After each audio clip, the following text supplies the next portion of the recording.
Hello, this is Georgina Rose, part-time esoteric content creator and part-time surfer of the Enochian Aethers, and welcome back to another Darling YouTube channel. On this channel, we discuss everything related to magic, mysticism, and everything on the fringe of esoterica and religion and related topics.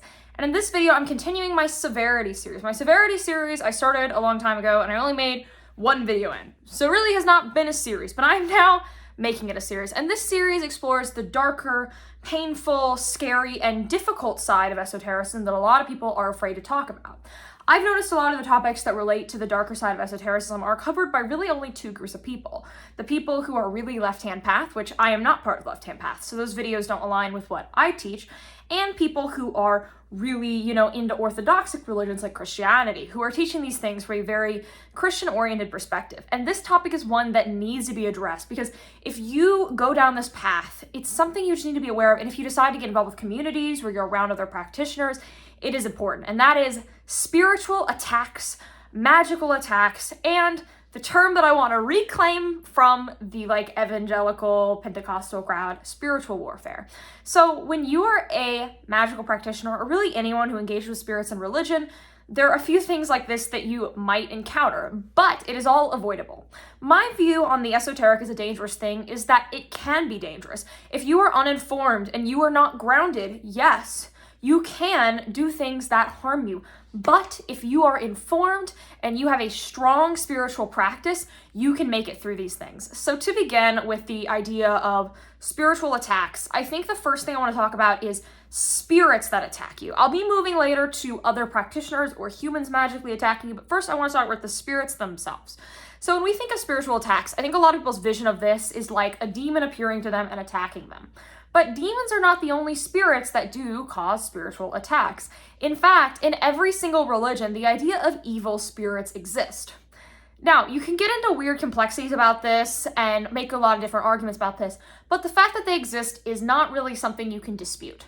There are different terms and names used for them depending on where you are in the world and what religion you are, but it is universally accepted that some spirits are not for you, right? I think people have a very human-centric view of the world where they think everything is about our relationship and don't realize that there are a lot of things out there that are not oriented around us. And for that reason, we cannot expect every spirit to be on our team, right? It may not be as simple as good spirit, bad spirit. There are spirits that exist in that middle zone, but not everyone is there for you. So the type of spirits that are most likely to spiritually attack you are, of course, starting out with the basic one, demons. Demons are real. There are magical practices that incorporate demons, but these magical practices bind them using the power of a higher spirit, such as God. Now, there are some fringe sects of people who view it differently, but even those sects acknowledge that demons can and do attack you. It is not as common as I think some people think, right? Not everyone who struggles with something is possessed, right? But demonic attacks exist on a spectrum, right?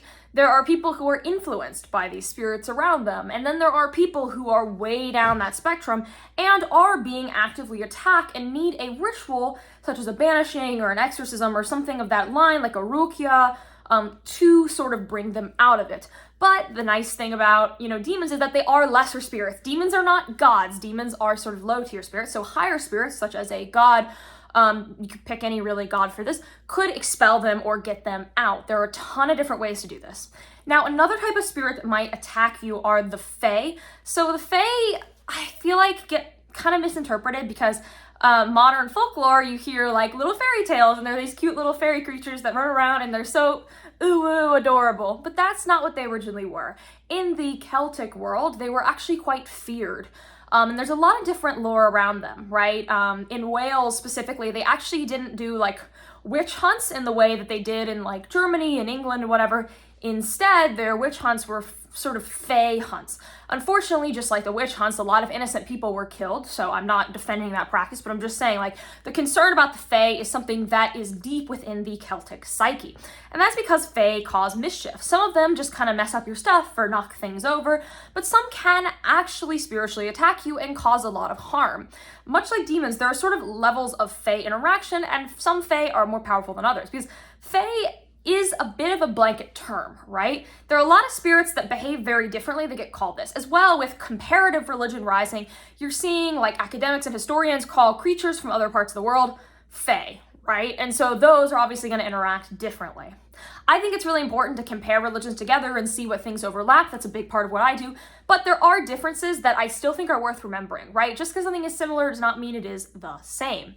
Now, another type of spirit that can attack you are the jinn. The jinn are from the Islamic and pre-Islamic pagan traditions.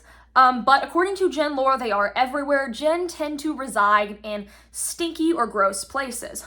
But the thing about jinn is jinn are probably one of the most humanoid spirits out there because there are good, bad, and evil jinn. According to Islam itself, Muhammad had a personal jinn that was tethered to him, as Islam argues that every single person has a sort of soul double guardian spirit jinn tethered to them, who can actually become good jinn, but they can quickly turn into evil jinn, or known as shaitan, that can influence you really poorly. So your Korean, that's the term for it, could be good or could be bad.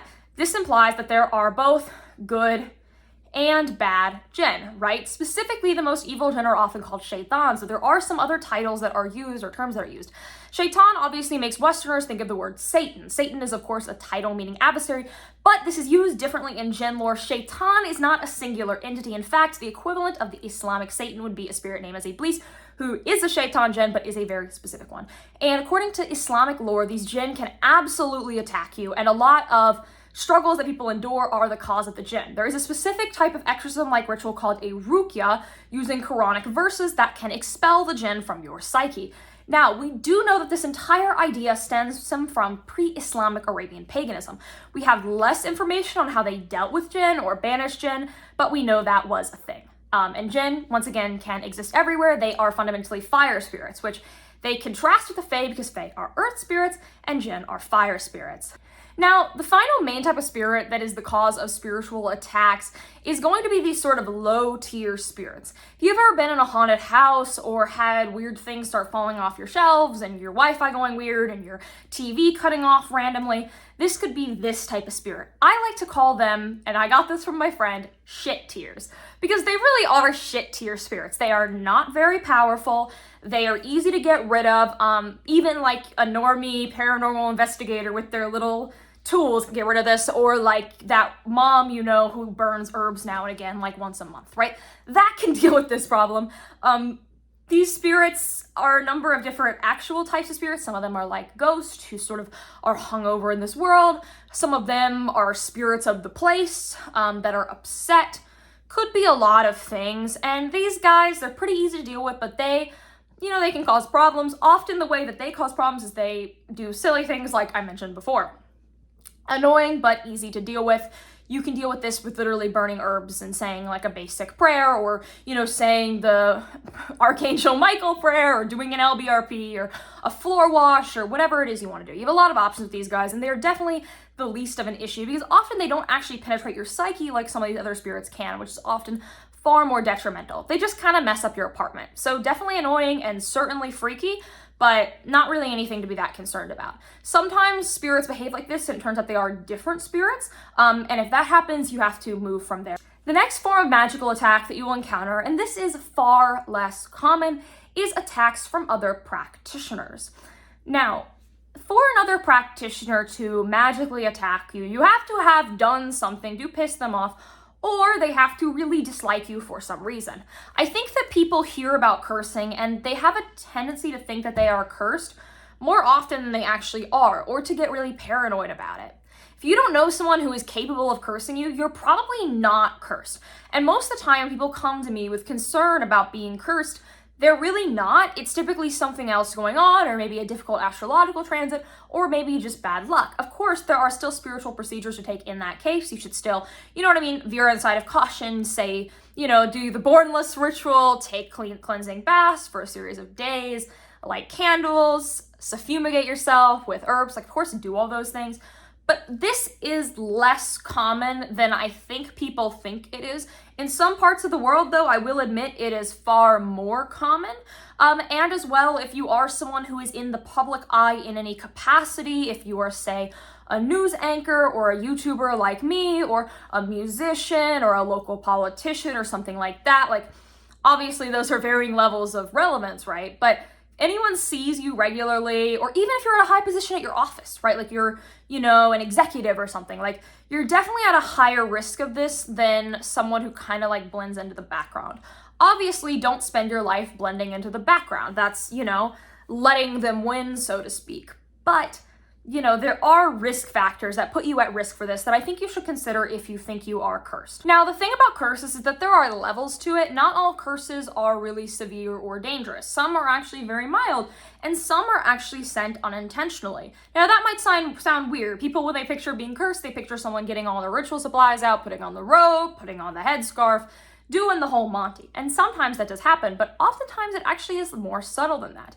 As we know, our thoughts contain power. I reject the theological notion that everything is mind, right? Obviously, there are outside influences, but to deny the power of the mind, the power of our will, is crazy. We know as ritualists the way that will can change reality. Magic was defined by some people, specifically by Crowley, as simply the way that will can bend reality around it. And so if you have a deep hatred of someone, it can actually curse them on some level. Or if you have a sense of envy. Envy is a spiritual disease of the heart. It is actually very corrosive. Now, there is a difference between envy and looking up to someone and aspiring to be someone, this latter being a great thing. But to envy hurts you and it does hurt them, specifically through something known as the evil eye. I'm sure if you've ever been in a market, specifically if you live in a Mediterranean country or Middle Eastern country, you've seen those blue evil eye things hanging around, and that is because people are trying to undo the evil eye. The evil eye as a symbol is a talismanic charm. The way that it works is instead of you absorbing the evil eye, your amulet absorbs the evil eye. And some people believe that if the amulet breaks, that means that it has absorbed so much intense evil energy that it has just snapped. For this reason, I think it is a very bad idea to tattoo an evil eye onto your body, because that would mean that evil energy is being absorbed into your skin, right? Or to put it on your nails permanently, or you know what I'm saying? Wear it as an amulet, wear it as a necklace, maybe put it on clothing, hang it up in your house. But I don't think it's smart to etch it into your skin. And this helps break it. Another way that you can prevent the evil eye is to when people do compliment you, try to make sure if it's a compliment in a good way. There's a superstition in some countries that if you say God's name after complimenting someone, that can sort of negate the evil eye. But definitely pay attention to it. Are you being sent the evil eye, or are you sending it out? Because once the evil eye is sent, it tends to enact a lot of harm into people's lives and give them a series of bad luck. Well, I guess it's not luck because it's a curse. Now, the next thing is people doing rituals to expel negative energies from their life. That, if you are the thing that is being expelled, can cause harm to you. That would be things like the Run Devil Run candle trend that blew up on TikTok 2 years ago, where people were getting these candles. It was a hoodoo thing called Run Devil Run, and when you burned the candle down, it made all the devils in your life run away. And a number of people ended up realizing that, wait, I'm the devil in this person's life. And it tended to cause people who were hit with this quite a bit of misfortune. As well, there's a thing called hot footing. This is another kind of American folk hoodoo thing, where you take a specific powder and you put it by someone's threshold or on their shoes or on their name, and it gets them out of your life. Now, the way that this can happen, if you're the person who's trying to be removed from this person's life, as hot footing is kind of setting a metaphysical boundary, is that it can cause you to get a job in a new city or make you repulsed from certain places. So just keep all that in mind. Now, when it comes to intentional curses that are designed to do people harm, or maleficia, whatever you want to call it, there are sort of 3 tiers of this. There is the jinx. The jinx is very mild. That would be like someone wishing for you to fall in your new high heels, or every time you go outside, the bugs to bite you, right? Really not big deals, but petty annoyances. And even if you have that, you should still take magical steps to get it away from you. Now, the next tier is the hex. This is the most common, and this causes actual harm to the life, but does not really put anyone in danger. It's not that severe. And then, of course, there's the highest tier, which is the curse. Now, the curse is very severe. It ends marriages. It does all this stuff. It's the one that can be really harmful. And of course, there are some beliefs that there are some curses that are multi-generational, where you can curse someone's entire family. A lot of this descends from cultures that use things like blood feuds, where if someone wrongs you, you would then, set out a blood feud against their entire bloodline forever, right? That stuff exists. But once again, that level of a curse is very rare, because when you send out a curse, it does affect you magically, like on a deep level, because the energies you surround yourself in affect you. I reject the idea that, like the Wiccan raid is true, right? That whatever you do comes back to you times 3. I think that's an oversimplification of things, and I think it is a very westernized view of karma. Karma in the Eastern sense is the idea that throughout your life, your actions, your good and bad actions, tally up, and whatever happens in your life affects what you are reincarnated as. That is the Vedic perspective. But in the West, that has been distilled down to, I do bad things happen to me. Sort of like a consequences type belief. Obviously, that is somewhat true, but to say that what you do comes back to you 3 times in your present lifetime doesn't quite make sense to me, and I think it's a theologically weak argument. As well, this argument is often made by Wiccans, and it doesn't really come from Gerald Gardner. It comes from a poem published later by Doreen Valiente, who, granted, was an incredibly influential Wiccan thinker, but once again, not really in Wiccan doctrine in the traditional sense. But this idea has permeated, and the truth is, you should not be cursing people. It does harm your virtues and vices. It does affect what happens to you after you die, and it does have consequences in this reality because you've seeped yourself in such a poison that it does corrode you, right? Because obviously, as mystics, we know one of the key things we're doing on this journey is the purification of the heart, the alchemical transmutation of the soul. And to do this, we want to surround ourselves in good things, in virtue, right? We don't want to clothe ourselves in vices. So cursing, while it works and it's not going to immediately make the same thing happen to us, it does have consequences and it should not be undertaken lightly. And if it is done to you, a few options. First of all, you can do something called a reversal, which is basically some sort of ritual. Some people do this with specific candles. Some people do this with writing a letter and putting stuff in the letter. Some people do this with just invoking certain spirits, specifically ones that relate to karma or justice. I would think Saturn, Dusares. There are a lot of them, right? These justice, karma, Manat. There's a lot of spirits that you could use this for, who can sort of return it back to you and sort of repay the karma back to that person in the Western sense, in the immediate sense. So then what happens was supposed to be done to you then happens to them. As well, you can just break it entirely. Self-exorcisms are very powerful. Certain spirits you can call upon to send it back to the person. There is one theory that I heard. This is not a well-tracked theory, but it is interesting that if you know what spirit a person is using to try to curse you, you can contact that spirit and try to convince them not to do it. I don't know how well this works, but I do know that is a new technique people are trying. You can do cleansing baths. You can do specific prayers.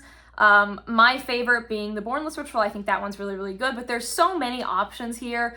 Every tradition has their own answer to this problem. So definitely look into what relates to your practice. Don't just do things that are random, and it can be undone. You're not screwed if someone has cursed you. Of course, the severity of the curse is going to impact how difficult it is to, be undone. Some things might have you do month-long rituals or do things like fasting to, purify yourself before the ritual. But if you genuinely believe you are cursed, it is the right thing to do. As well, if you think you are cursed, you can do divination on the subject. You can read tarot or look at your astrology, right? There's a lot of things you can do to figure out if you are having the situation that you suspect you might be having. And of course, consider, is there someone I've made really, really mad? That's obviously an important step. The final form of spiritual attack I wanted to talk about is actually not really a spiritual attack, but I think it's worth mentioning, and that is malefic astrological transits. Astrology is real, right? And there are certain things that happen in astrology that can cause harm to you that I think are worth paying attention to. Specifically, eclipses. Eclipses are incredibly malefic, and if you subscribe to something like the celestial rays theory, the very rays of the eclipse, or being outside on an eclipse day, could penetrate you metaphysically and impact you in a deeply negative way. As well, there are certain retrogrades that can cause a lot of problems, or there are specific individual transits like squares and oppositions that could cause you problems as well. This is not the same thing as a regular spiritual attack, but it can certainly feel like one.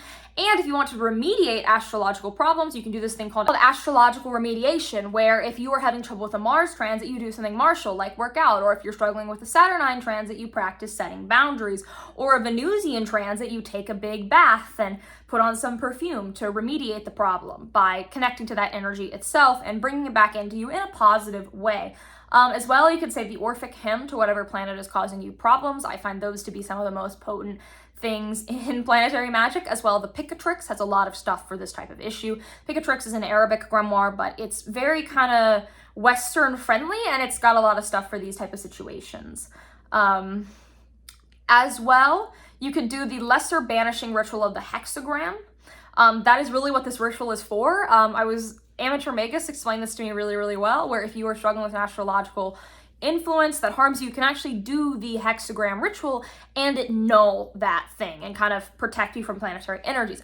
I would not suggest doing this ritual when you're doing planetary magic really actively, because it once again can null those connections too, and of course that can have a negative impact. So keep all of that in mind. With that, that's all I want to say in this video. Let me know if you want more Severity series. If you like me, please like, comment, subscribe, and ring the bell. And you can support me on Patreon. You can meet with me once a month for 30 minutes one-on-one to discuss your spiritual problems. And I am willing to discuss any of these issues like cursing or, spiritual attacks with you and help you remedy it in a way that is related to your tradition, your customs, and the actual specific situation. As well, I release ritual guides once a month. My Samhain ritual guide is next. It's one of my favorites. I think by the time this video comes out, it'll be out. It's releasing on October 1st. It's gonna be really, really cool. It's probably my favorite one I do every year. You get an extra video every single month, and you get a herbal preparation, and you get also my love and affection and support for letting me do this.